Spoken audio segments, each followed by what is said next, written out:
Good morning student. Applied mechanics का हमारा subject था अप्लाइड मैकेनिक्स।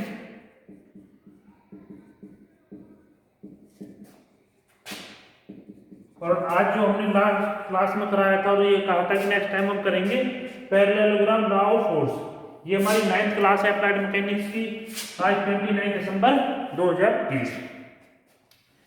तो पैरेललोग्राम लॉ ऑफ फोर्स, तो मैंने एक ट्रिक आपको समझाई थी फर्स्ट क्लास में हुई कि भाई कोई भी क्वेश्चन हो उसका आंसर भी और उसका सॉल्यूशन भी क्वेश्चन में ही छुपा होता है। तो parallelogram law of force means आपको पैरेललोग्राम, सबसे पहले पैरेललोग्राम बना हुआ। तो पैरेललोग्राम क्या होता है कि जिसकी अपोजिट साइड एक दूसरे के पैरेलल, तो मींस ये साइड इसके पैरेलल मिलेगी और ये साइड इसके पैरेलल मिलेगी और अपोजिट एंगल्स का सम 180 मिलेगा। अपोजिट एंगल का सम 180 मिलेगा। मींस कोई भी एंगल इसका 90 नहीं होगा। एंगल जो होगा नॉट इक्वल टू 90 होगा और साइड्स क्या रहेंगी, पैरेलल रहेंगी। ठीक है, तो साइड्स हमने पैरेलल बनाई है, सामने सामने की भुजा इसकी पैरेलल होती है। तो देखो किसका पैरेललोग्राम लॉ ऑफ फोर्स, तो ये पैरेललोग्राम बना दिया हमने। एक फोर्स हम यहां पे लगा देते हैं F1, एक फोर्स हम F2 यहां पे लगा देते हैं। क्लियर है? तो पैरेललोग्राम ये मान लो थीटा एंगल पे हमारा फोर्स लग रहा है। तो पैरेललोग्राम लॉ ऑफ फोर्स कहता है कि if two force F1 and F2 act simultaneously on adjacent side of a parallelogram। adjacent side का मतलब होता है जो साइड एक दूसरे को टच करती हो। तो ये साइड इसको टच कर रही है तो ये adjacent साइड बन, ये साइड इसके adjacent रहेगी, ये इसके रहेगी और ये वाली इसके। तो इन दोनों साइडों पे अगर दो फोर्सेज लग रही हैं तो उनके पॉइंट ऑफ इंटरसेक्शन जहां पे इनका होता है, तो देखो इसको हमने इसके पैरेलल बढ़ाए यहाँ पे, इसको हमने इसके पैरेलल बढ़ाए यहाँ पे, तो इससे जो पॉइंट पास होगा ये वाला, ये जो होगा लाइन, तो ये आपका रिजल्टेंट होगा और कितने एंगल पे होगा, अल्फा एंगल पे होगा। तो पैरेललोग्राम लॉ ऑफ फोर्स क्या कहता है, if two forces acting simultaneously on a particle are represented in magnitude and direction by the two adjacent side of a parallelogram, then their resultant is represented in magnitude and direction by the diagonal of parallelogram passing through their point of intersection। तो point of intersection ये हुआ, तो इसको हम O A B C मान लेते हैं। तो O B diagonal क्या होगा, आपका रिजल्टेंट होगा। तो इसमें लिखेंगे it states that if two forces act simultaneously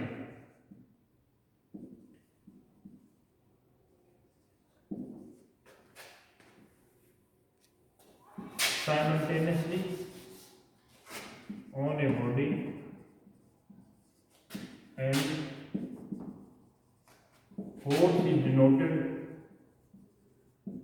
by magnitude and direction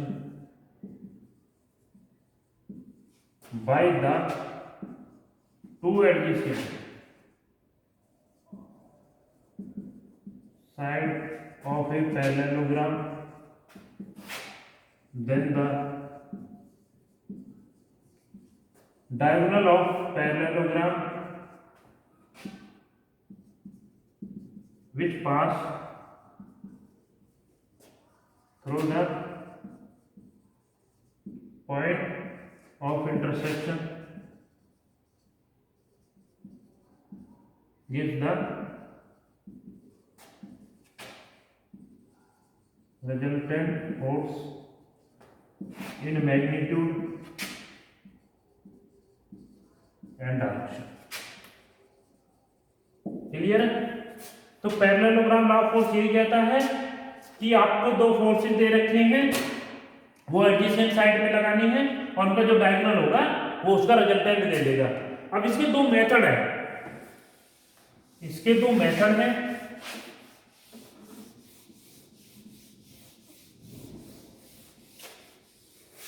तो दो मेथड कौन कौन से हैं, फर्स्ट मेथड है graphical method. Graphical method, second method है analytical method.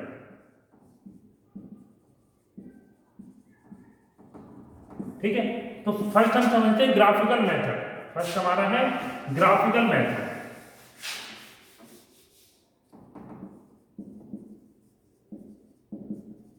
Graphical method,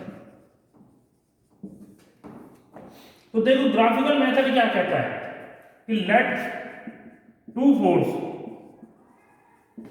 F1 and F2 denoted by two adjacent side of its parallelogram by magnitude and direction। ठीक है, तो इसके अकॉर्डिंग हमने क्या किया, एक पैरेललोग्राम ड्रॉ किया और उसकी दो साइड्स पे ये फोर्स F1 लगा दिया AB, और AC हमने फोर्स क्या लगा दिया F2। क्लियर है? Then the diagonal of parallelogram gives the resultant force। ठीक है, तो अब देखो आपको ग्राफिकल मेथड में करना क्या है कि इसके पैरेलल एक लाइन ड्रॉ करनी है आपको यहाँ पे, और इसके पैरेलल एक लाइन डॉटेड फॉर्म में ड्रॉ करनी है। जहां पे ये पॉइंट कट करे इन दोनों को आपको टच कर देना है। ये आपका रिजल्टेंट होगा। इस एंगल को आपको मेजर कर लेना, ये आपका डायरेक्शन होगा। तो ये रिजल्टेंट आया, ये डायरेक्शन आया, किस मेथड से? ग्राफिकल मेथड से। क्लियर है? सेकंड मेथड है हमारे पास एनालिटिकल मेथड। देखो मैंने पहले कहा था कि एनालिटिकल मेथड क्या होता है, कैलकुलेशन बेस्ड होता है। ग्राफिकल मेथड क्या होता है, जो आपका ग्राफ से डिनोट किया जाता है, ग्राफिकल मेथड होता है। अब नेक्स्ट है हमारे पास एनालिटिकल।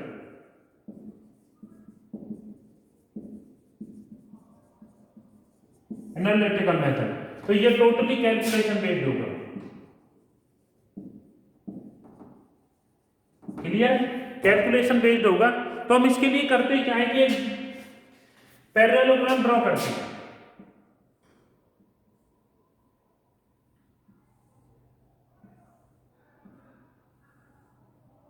क्लियर है? पैरेललोग्राम आपने ड्रॉ किया, O A B C। ठीक है,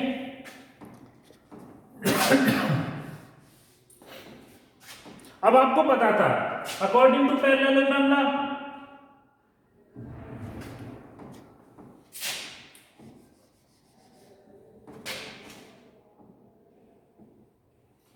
ये एंगल मान लीजिए थीटा है, और जो रिजल्टेंट फोर्स देगा वो ये फोर्स देगा रिजल्टेंट। मींस OA क्या हो गया F1, OA क्या हो गया मेरा F1, और OB क्या हो गया F2। तो मैं लिख देता हूं लेट OA क्या है F1, OB क्या है F2, थीटा क्या है angle between F1 and F2। Clear है? इसके बाद R क्या है OC, जिसको बोलेंगे रिजल्टेंट फोर्स। अल्फा क्या है डायरेक्शन ऑफ रिजल्टेंट। तो आपको जो चीज फाइंड करनी है वो क्या क्या है, ये हमें फाइंड करना है। क्लियर है? तो बेटा इसको देखो, यहां पे मैं क्या करता हूं, इस लाइन को आगे तक बढ़ाता हूं और इस लाइन को यहां पे मिलाता हूं। ये O D पे मिला मेरा। तो ये एंगल जब मेरा थीटा है तो ये एंगल भी आपका क्या होगा थीटा होगा, और इस एंगल को हम मान लेते हैं अल्फा। क्लियर है? ये एंगल भी क्या होगा मेरा थीटा होगा, क्योंकि ये एक दूसरे के पैरेलल है। तो पैरेलल लाइन सेम लाइन के साथ सेम एंगल बनाती है। ये दो लाइन, ये लाइन इसके पैरेलल है, इसके पैरेलल है, दोनों लाइन पैरेलल है, तो ये सेम एंगल बनाएंगे। तो ये एंगल थीटा हुआ, तो आपका ये एंगल भी क्या होगा थीटा। क्लियर है? इसमें मैं निकालता हूं sine theta in triangle ACD, in triangle C D. Sine theta बराबर क्या होगा, साइन थीटा क्या होता है, परपेंडिकुलर बटे हाइपोटेन्यूज।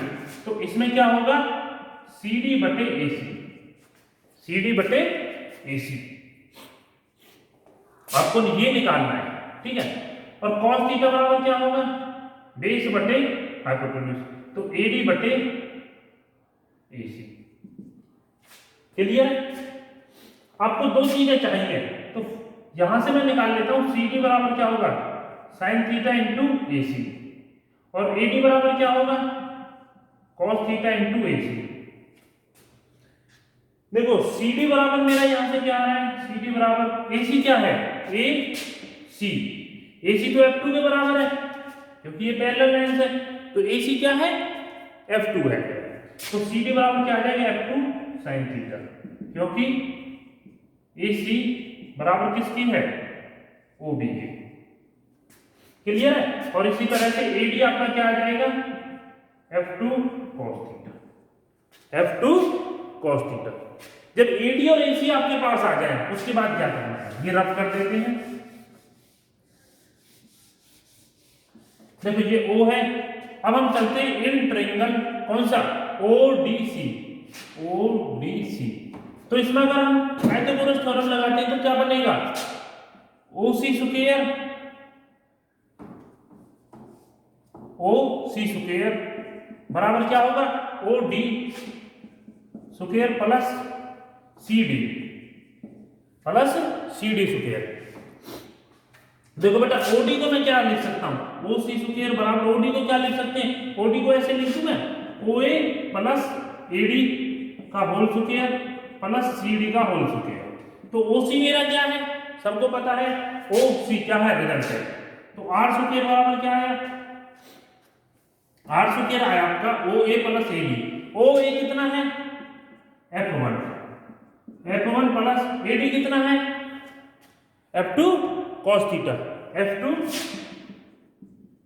cos थीटा इसका होल स्क्वायर प्लस में CD कितना था, F2 sin theta, F2 sin theta का होल स्क्वायर। इसका स्क्वायर खोलोगे तो F1 square plus F2 square cos square theta plus 2F1 F2 cos theta plus में इसका खोलोगे तो F2 square sin square theta. Clear है बेटा। मैं इसको ऐसे लिख देता हूँ, F1 square plus F2 square cos square theta, ये वाला है इसको आगे लिख देता हूँ, F2 square sin square theta plus 2F1 F2 cos theta. यहां से आपका F2 कॉमन आ रहा है, तो F1 square plus F2 square, ये क्या बचेगा आपका, sin square theta plus cos square theta plus 2F1 F2 cos theta. बेटा इसको 1 के बराबर होता है तो इसको हम ऐसे लिख सकते हैं, F1 square plus F2 square plus 2F1 F2 cos theta. ये आपका क्या आ गया, R स्क्वायर। तो R स्क्वायर आपके सामने क्या निकल के आया है, R स्क्वायर आपके सामने निकल के आया है F1 square plus F2 square plus 2F1 F2 cos theta. तो R बराबर क्या आ जाएगा, F1 square plus F2 square plus 2F1 F2 cos theta का अंडर। क्लियर है। ये आपका R आ गया, जो चीज आपको निकालनी क्या थी, R एंड अल्फा, तो R आपने निकाल दिया। अब आपके सामने बचता है अल्फा निकालना है, तो अल्फा कैसे निकालेंगे हम, देखो अल्फा निकालने के लिए मैं निकालता हूं tan alpha in triangle OCD, in triangle OCD। तो OCD में हमें क्या करना है, OCD में हमें क्या करना था, tan अल्फा क्या होगा, परपेंडिकुलर अपॉन बेस, तो इसको हम लिख सकते हैं CD बटे OA, CD बटे OD आएगा, CD बटे OD। तो CD बटे OD को क्या लिख सकते हैं, OA प्लस AD। तो CD हमने यहाँ पे निकाला हुआ है F2 sin थीटा, तो ये क्या हो जाएगा, F2 sin थीटा बटे OA क्या है, F1 प्लस AD क्या है, F2 cos theta, F2 cos theta. ये किसकी वैल्यू आई है, tan अल्फा की। क्लियर है? यहाँ से आप अल्फा निकाल सकते हो, यहाँ से क्या निकाल दोगे, अल्फा बराबर क्या आ जाएगा, tan inverse f2 sin theta बटे f1 प्लस cos थीटा। ये आपकी अल्फा की वैल्यू आएगी, ये आपकी आर की वैल्यू आएगी। इस तरह से पैरेललोग्राम लॉ ऑफ फोर्स में हम एनालिटिकल मेथड से ये सारा अल्फा और आर कैलकुलेट कर सकते हैं। ठीक है, ये कंप्लीट आपका पैरेललोग्राम लॉ ऑफ फोर्स था एनालिटिकल मेथड से। इससे पहले हमने ग्राफिकल मेथड से किया था। और आज की क्लास में हम इतना ही करेंगे। नेक्स्ट क्लास का जो हमारा टॉपिक होगा वो होगा triangles law of force. Next class का टॉपिक अभी बता देता हूं। नेक्स्ट क्लास में हम करेंगे, नेक्स्ट क्लास में जो हमारा टॉपिक होगा वो होगा ट्रायंगल्स लॉ ऑफ फोर्स। ये हमारी नेक्स्ट क्लास का टॉपिक है। आज के लिए इतना ही। Best of luck, thank you.